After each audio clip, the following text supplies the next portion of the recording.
ओम। उपस्थित पवित्र आत्माओं, आप बहुत कुछ करना चाहते हैं।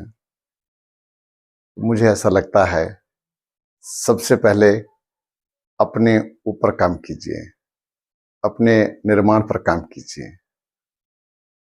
देखना चाहिए कि हम में स्वयं कहाँ कहाँ कमियां हैं, कहाँ कहाँ हमारे अंदर दोष हैं। उन दोषों को निकाल करके पहले निर्दोष हो जाइए। उन दोषों को निर्मूल कीजिए, समाप्त कीजिए। क्योंकि कोई भी दोष किसी मूल में बचा रहा, किसी जड़ में बचा रहा, उसकी जड़ बची रही तो विनाश हो जाएगा। इसीलिए मैं कहता हूं पहले स्वयं पर सुधारिए। आप समाज को सुधारना चाहते हैं, हाँ क्यों नहीं। ऋषियों महर्षियों का यही आदेश है कि समाज के लिए काम करना चाहिए। लेकिन मैं फिर कहूंगा पहले अपने लिए काम कीजिए, और सब अपने लिए काम करें तो किसी को अलग से सुधारने की आवश्यकता नहीं पड़ेगी। एक बात तो मैं कहता हूं, सुधारा उसे जा सकता है जो सुधरने के लिए स्वयं भी तैयार है। गढ़ा उसे जा सकता है जो स्वयं को गढ़वाने के लिए तैयार है। पढ़ाया उसे जा सकता है जो पढ़ने के लिए तैयार है। और जो पढ़ने के लिए तैयार नहीं है तो आप उसको कितनी भी सुख सुविधाएं, साधन इत्यादि दे दीजिए, वो नहीं पढ़ेगा, नकार देगा। और जिसको पढ़ना है या जिसने पढ़ना चाहा, उसके पास साधनों का अभाव भी रहा तो वो पढ़ करके पार हो गया, खूब शिक्षा प्राप्त की और आगे बढ़ गया। आगे बढ़ा ही उसे सकते हैं आप जो बढ़ने के लिए तैयार है। जो बढ़ने के लिए तैयार नहीं है, आलसी है, प्रमादी है, घंटों यूं ही बिस्तर पर पड़े पड़े अपना समय नष्ट कर रहे होते हैं और अपने भाग्य उज्जवल भविष्य को ध्यान में रखते हुए प्रतीक्षा कर रहे हैं कि मेरा भविष्य उज्जवल आएगा, मैं सम्राट बनूंगा। और शेख चिल्ली के सपने देखने में क्या है, देख लो। लेकिन शेख चिल्ली को मिला क्या? ठेंगा। तो हमें वो नहीं बनना, शेख चिल्ली नहीं बनना। हम कर्म के साथ आगे बढ़े, ध्यान योगी बने, अच्छा है। एक अभ्यास करना चाहिए, एकांत करना चाहिए, शांति से जीना चाहिए। लेकिन ध्यान योगी के साथ साथ कर्म योगी बनना होगा। देखो कर्म योगी क्या है, आप सोना का काम करना जानते हैं, सोने का स्वर्णकार हैं, तो आप अच्छे सुनार बनिए, बढ़िया अच्छे सा सुनार। आप लकड़ी का काम करना चाहते हैं तो आप लकड़ी का काम कीजिए, लेकिन सुंदर बढ़िया तरीके से। लोहे का काम करना चाहते हैं तो आप लोहकार हैं, बहुत बढ़िया हैं, अच्छे हैं।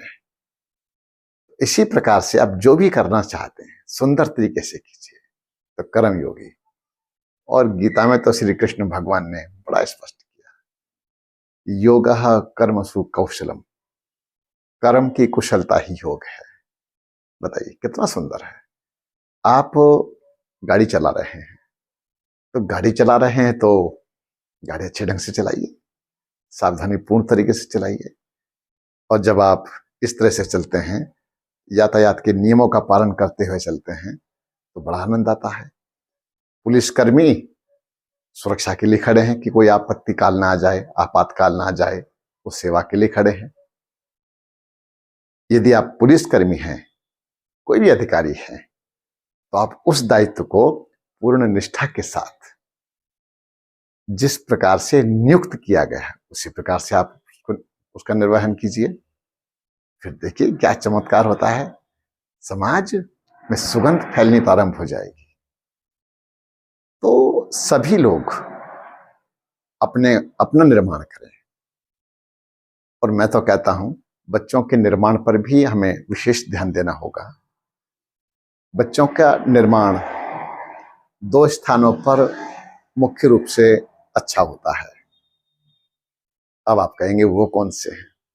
एक तो है सबसे पहले संस्कारी माता पिता, संस्कारवान, वैदिक संस्कारों से ओतप्रोत, संध्या करने वाले, यज्ञ करने वाले, वेदाभ्यास करने वाले, नित्य प्रतिदिन व्यायाम करने वाले, है ना, सभ्य और सुशील ढंग से और बड़े प्रेम पूर्वक जीने वाले, आपस में प्रेम के साथ में जीने वाले, ऐसे जो संस्कारी माता पिता हैं, सभ्य, पवित्र आत्मा, तो ऐसी माता पिता, माता का जो गर्भ है, शिशु के लिए, बच्चे के लिए पहली पाठशाला होता है।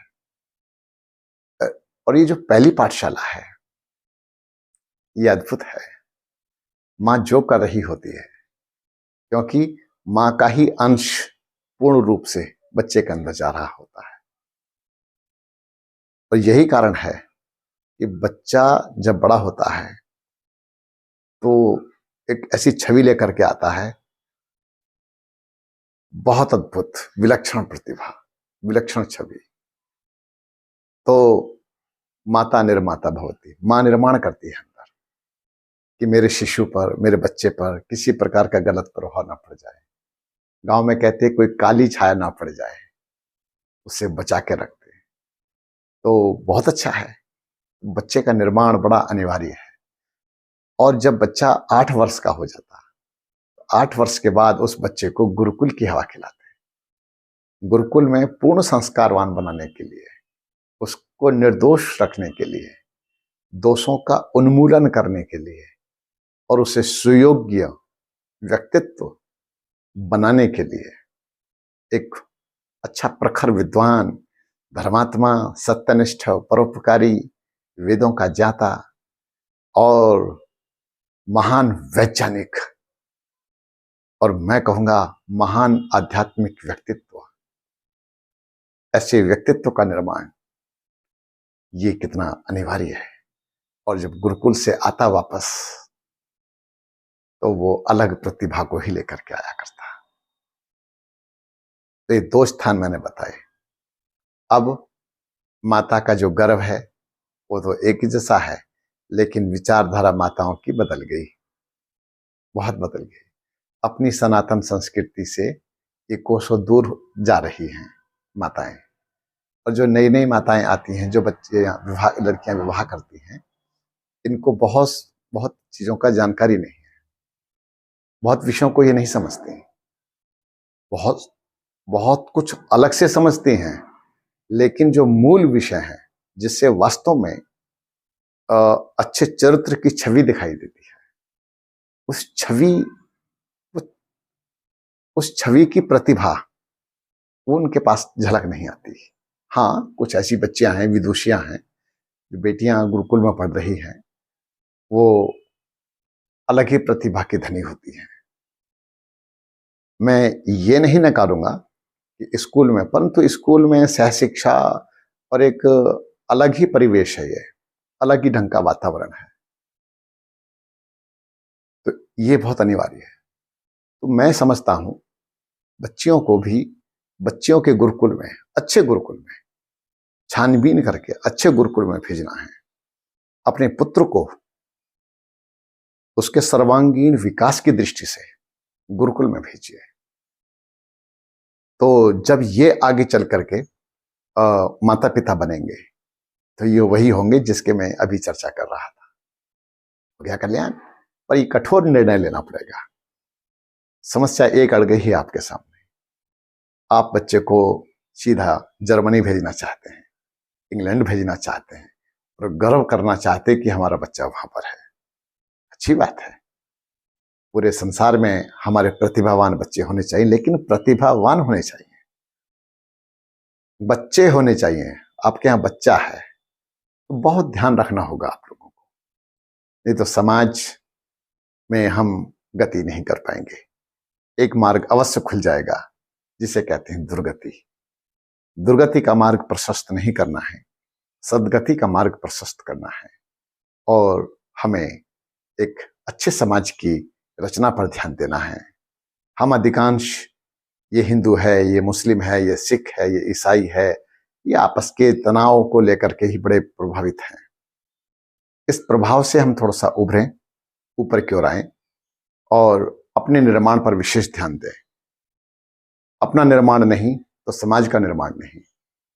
हम अपना निर्माण नहीं करेंगे तो समाज का निर्माण कभी नहीं हो सकता।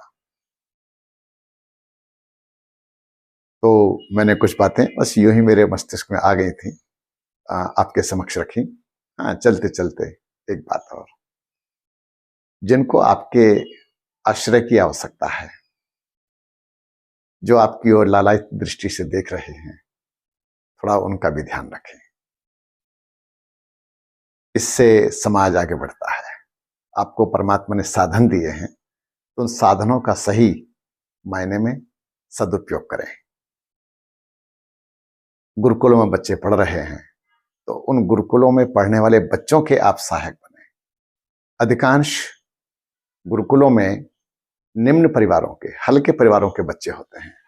गुरुकुल एक ऐसी जगह है, एक ऐसा स्थान है जहां पर किसी प्रकार का मतांतर, भेदभाव ये सब नहीं रखा जाता। स्वामी सत्यपति जी मुस्लिम परिवार से थे, जो गुरुकुल में पढ़कर के बहुत उच्च कोटि के विद्वान और सन्यासी हुए। तो इसी प्रकार से निर्माण की ओर ध्यान देना है। देखो, है तो सत्य सनातन वैदिक जो परंपरा हमारी है, वैदिक धर्म है, उस को ही सारा संसार समझता है, मानता है, जो सदैव चलता आ रहा है, चल रहा है और चलता रहेगा सदैव। जो सदैव पहले भी नूतन था, आज भी नूतन है और आगे भी नूतन रहेगा। तो हम उसी परंपरा के लोग हैं। हमारा सबका डीएनए अपने अच्छे महापुरुषों से मिलता है, ऋषि मुनियों से मिलता है, और जिनका इन सब से नहीं मिलता तो वो फिर दूसरा वर्ग होगा। तो हम अपने चिंतन को आगे बढ़ाएं और बहुत अच्छाई के साथ आगे प्रस्तुत हों, समाज में सुगंधि फैलाएं, दुर्गंधि ना फैलाएं। बहुत बहुत धन्यवाद।